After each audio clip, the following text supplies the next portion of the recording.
the rest of the story. More than 100 years ago, the Compiler was a small but excellently published newspaper. Often its front-page news was days old, and yet from a provincial journal in Civil War times, it reported the nation's events remarkably rapidly. Reading the issue of June 29, 1863, we learn much about the era. The prospects of the Democratic Party were never brighter than they are at present, one article says. And remember, Republican Abe Lincoln was then president. Some of the advertisements are fascinating. One of them, placed by the Tyson brothers, exclaims, "Eureka, Eureka! The Excelsior washer is acknowledged by all who see it to be the most complete and, without exception, the most perfect labor-saving washing machine ever invented. Price, $8. Another ad, this one placed by the R.F. McElhenney store, boots and shoes, comprising men's fine calf boots, men's Balmorals, men's Wellington boots, Congress gaiters, brogans. And it was this advertisement that attracted the attention of three Confederate generals, Ambrose Hill, Henry Heth, and Johnson Pettigrew.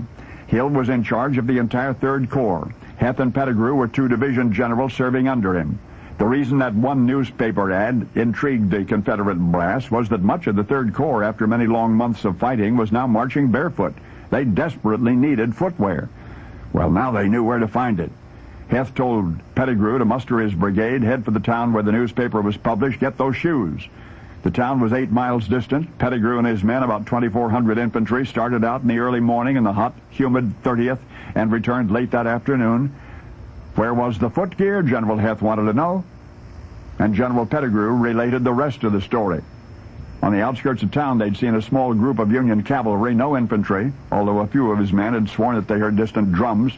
With no cavalry of his own to perform reconnaissance, Pettigrew could only imagine the ultimate strength of the Union forces before him. He would not gamble with the lives of his troops, and that's why he returned empty-handed. 16 sizzling, suffocating miles of barefoot marching for nothing. So Generals Heth and Pettigrew met with the commander of the Third Corps, General Hill. Hill told him to relax. Both he and General Lee were confident that the only Yankees in the vicinity of that town were the small detachment of reconnaissance cavalry. Pettigrew could easily have wiped them out and returned with the much-needed shoes. Immediately Heth spoke up. Might he have permission to lead his own division over to that shoe store and relieve the proprietor of his stock? General Hill readily granted permission. The next morning, July 1, General Heth was on his way. Americans, it was a complete accident, as you see. Nobody, neither the Rebs nor the Yanks. Nobody anticipated or intended the carnage that followed. The Confederates, so preoccupied with the advertisement in that small-town newspaper, had utterly miscalculated the size and the tenacity of the Union cavalry, as well as the proximity of the First Corps and the 11th Corps. And so began the Footwear War, a spontaneous 3-day holocaust. And all the Confederates had wanted were shoes